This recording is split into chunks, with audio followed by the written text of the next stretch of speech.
പാനാസൗണ്ടിൻ്റെ ഒരു കാർ റാമ്പാണ്. 6400 watts maximum power PN8007 എന്ന മോഡലിലാണ്. അപ്പോൾ 4 channel MOSFET high power amplifier extreme എന്നുള്ള മോഡലിലാണ്. ഓൺ ആവാതെയാണ് കൊണ്ടുവന്നത്. അതായത് ഓൺ ആവും, അതായത് ഇൻഡിക്കേറ്റർ കത്തും, പക്ഷേ പവറൊന്നുമില്ല, ഔട്ട്പുട്ട് ഒന്നുമില്ല. അപ്പോൾ അങ്ങനെ ഞാനത് അതിൻ്റെ ബോർഡ് കാര്യങ്ങളൊക്കെ അയച്ച് ഒന്ന് ചെക്ക് ചെയ്യാൻ വേണ്ടിയിട്ട് ഞാനിവിടെ എടുത്തിട്ടുണ്ട്.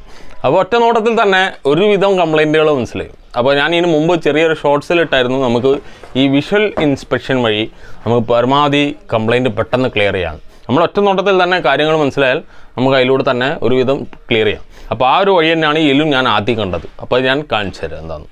അപ്പോൾ വിഷ്വൽ ഇൻസ്പെക്ഷൻ ആയാലും ഇനി ടൂൾസ് വെച്ച് ചെക്ക് ചെയ്യുന്നതായാലും ശരി, നമുക്ക് ചില ഡിവൈസുകൾ ക്ലിയർ ആക്കാൻ പ്രയാസമായിരിക്കും, ചിലത് ക്ലിയർ ആവും. അപ്പോൾ അങ്ങനെ ചിലത് ശരിയാവില്ല, ചിലത് ശരിയാവും എന്ന് പറയാൻ കാരണം ചിലത് ശരിയാക്കുന്നതിൽ നമുക്ക് ഗുണമില്ല. അത് കസ്റ്റമർക്കായാലും ശരി, നമുക്കായാലും ശരി. അപ്പോൾ അതുപോലെ ഒരു ഡിവൈസ് ഇതിൽ 40% സ്പെയർ കമ്പോണൻസ് കംപ്ലൈൻ്റ് ആയി കിടക്കുകയാണ്.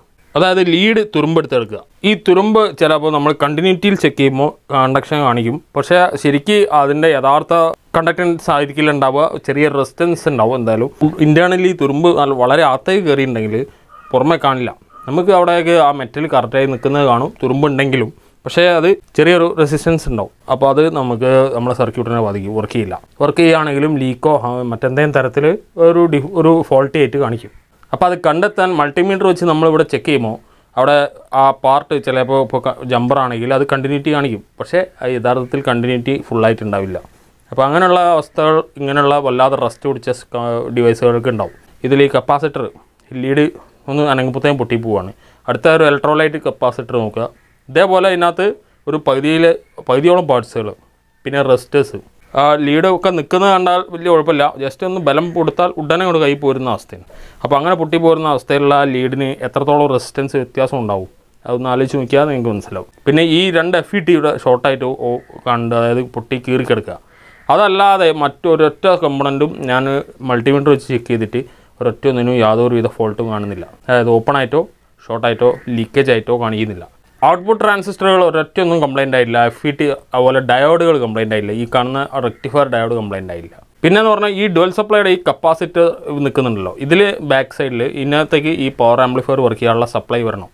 അപ്പോൾ അത് വന്നാൽ തന്നെ ഇതിൻ്റെ വർക്ക് കഴിഞ്ഞു. പക്ഷേ അത് ഇവിടുന്ന് ഈ ഓസിലേഷൻ സെക്ഷൻ വർക്ക് ചെയ്യാത്തതുകൊണ്ടായി അത് കറക്റ്റായിട്ട് അവിടെ പവർ സപ്ലൈ വരുന്നില്ല. ഇടയ്ക്കൊരു 8 വോൾട്ട് വരും, ഇടയ്ക്കൊരു 12 വോൾട്ട് വരും, ഇടയ്ക്ക് ചില നേരം ഒരു 4-5 വോൾട്ട് വന്നിട്ട് പോകും. അങ്ങനെയൊക്കെ ഉള്ളൊരു വളരെ കൃത്യമല്ലാത്തൊരവസ്ഥയിൽ വർക്ക് ചെയ്തുകൊണ്ടിരിക്കുകയാണ്.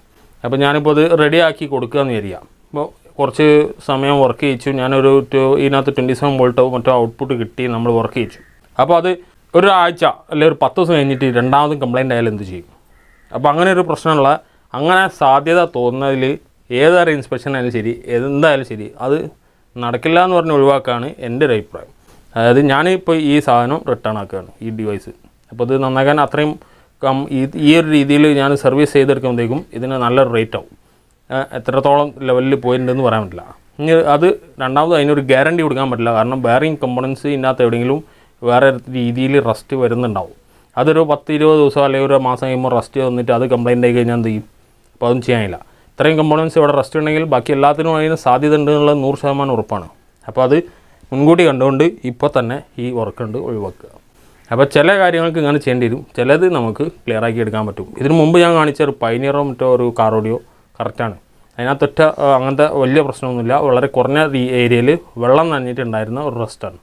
അപ്പോൾ അത് ക്ലിയർ ആയപ്പോൾ തന്നെ അത് വർക്കിംഗ് ആണ്. ഇതിപ്പോഴും ഓക്കെയാണ്. ഇപ്പോൾ JBL ആയിരുന്നു ഇത്, പക്ഷേ വളരെ മോശമായ അവസ്ഥയിലാണ്. അപ്പോൾ ഇങ്ങനെയുള്ള സർവീസ് മറ്റോ എടുക്കുകയാണെങ്കിൽ, ഇപ്പോൾ നിങ്ങളതിലുള്ള ഡിവൈസ് നിങ്ങൾ ചെക്ക് ചെയ്യുകയാണെങ്കിലും ഈ ഒരു അവസ്ഥയിൽ റസ്റ്റ് പിടിച്ച് കിടക്കുകയാണെങ്കിൽ മുന്നോട്ട് പോകത്തെയാണ്.